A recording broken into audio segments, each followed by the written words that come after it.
আজিৰে পৰা আৰম্ভ হৈছে অম্বুবাচী মেলা। আজি পুৱতি নিশা হ'ব অম্বুবাচীৰ প্ৰবৃত্তি। কামাখ্যা ষ্টেচনত অম্বুবাচীৰ উদ্বোধনী অনুষ্ঠান আৰু অংশগ্ৰহণ কৰিলে মন্ত্ৰী জয়ন্ত বল্লভবৰুৱাই।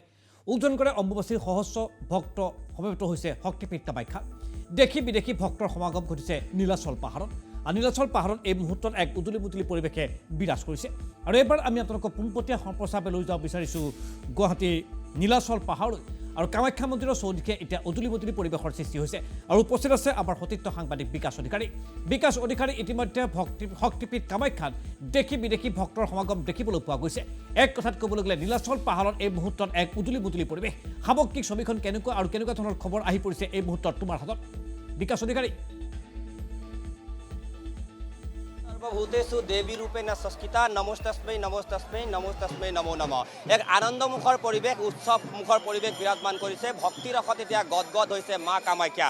লোকে লোকাৰণ্য কৰিছে, হাজাৰ হাজাৰ ভক্তৰ ইতিমধ্যে সমাগম ঘটিছে আৰু এক প্ৰকাৰ প্ৰাণ চঞ্চলা হৈছে এতিয়া এই যি নীলাচলৰ বুকু। হাজাৰ হাজাৰ ভক্ত আমি পিছফালৰ দৃশ্য দেখুৱাইছোঁ। এয়া পৰিৱেশ চাওক, এয়া কেৱল ভাৰতৰ নহয়, এয়া দেশী বিদেশী Australia, Japan, America, Nepal, Bangladesh বিভিন্ন স্থানৰ পৰা, বিশ্বৰ বিভিন্ন প্ৰান্তৰ পৰা ইয়ালৈ ভক্তৰ সমাগম ঘটিছে। আৰু একমাত্ৰ লক্ষ্য সকলো ভক্তৰ যে অম্বুবাচীৰ এই বিশেষ মুহূৰ্ত, এই বিশেষ ক্ষণত সকলোৱে সাক্ষী হ'ব, সকলোৱে ওচৰৰ পৰা মাক তেওঁলোকে সেৱা কৰিব আৰু যি তেওঁলোকৰ মনোবাঞ্ছা আছে, যি তেওঁলোকৰ মনত তেওঁলোকৰ সপোন আছে, সেই সপোন বাস্তৱত প্ৰতিফলিত হ'বৰ বাবে মাৰ ওচৰত তেওঁলোকে এই প্ৰাৰ্থনা কৰিব। সকলোৱে আহিছে, সকলোৱে এক প্ৰকাৰ লোকে লোকাৰণ্য হৈছে, ভৰি দিবলৈ এক প্ৰকাৰ ঠাই নোহোৱা পৰিৱেশ বিৰাজমান কৰিছে। আৰক্ষী, প্ৰশাসন, অৰ্ধসামৰিক বাহিনী সকলোৱে এক প্ৰকাৰ আপুনি যেনেদৰে কৈছে প্ৰশাসনৰ দিশটো সকলো এক প্ৰকাৰ সষ্টম হৈ আছে, সকলো নিৰাপত্তাৰ দিশটো তেওঁলোকে তন্ন তন্নকৈ পৰীক্ষা কৰিছে। আমি এইফালৰ দৃশ্য দেখুৱাবলৈ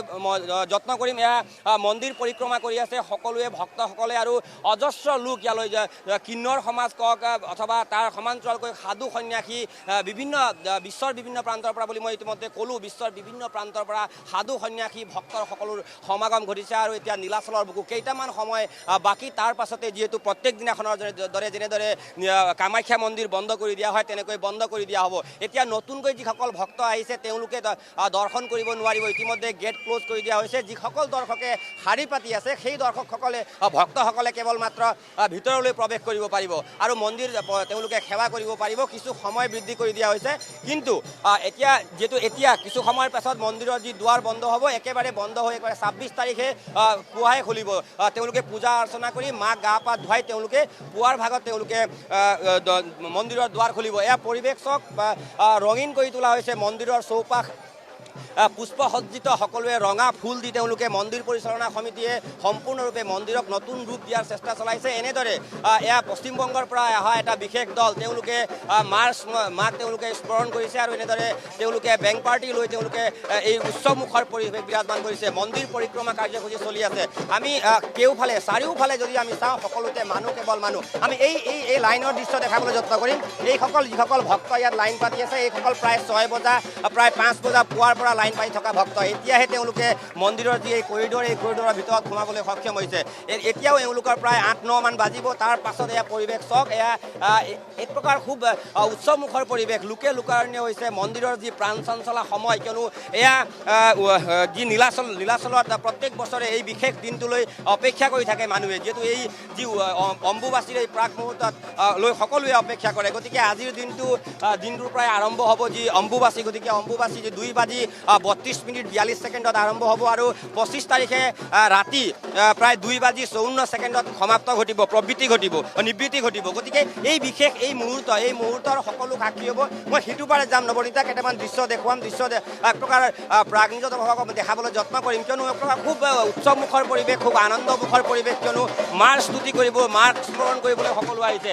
ভিডিঅ' জাৰ্নেলিষ্ট বিশ্বই দেখুৱাইছে এয়া মন্দিৰ পৰিক্ৰমা কৰি থকা দৃশ্য। আৰু সকলোৱে যি মন্দিৰৰ যি ছাইডত যি খটখটি আছে, সেই খটখটিত লৈ তেওঁলোকে কিছুমানে ৰুদ্ৰাক্ষৰ মালা এক প্ৰকাৰ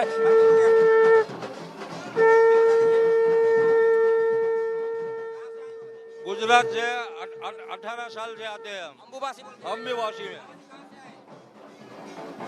বহু সাধু সন্যাসী আছে, তেওঁলোকে মন্দিৰ পৰিক্ৰমা কৰি আছে, তেওঁলোকে হাতত ৰুদ্ৰাক্ষৰ মালা তুলসীৰ মালা লৈ তেওঁলোকে মন্দিৰ পৰিক্ৰমা কৰে। গতিকে তেওঁলোকে মুখেৰে একো নামাতে, তেওঁলোকে মন্দিৰ পৰিক্ৰমা কৰি থাকে। এয়া দৃশ্য আমি দেখুৱাইছোঁ, চাওক খুব নান্দনিক দৃশ্য, খুব এক প্ৰকাৰ আলোকিত দৃশ্য বুলি ক'ব লাগিব।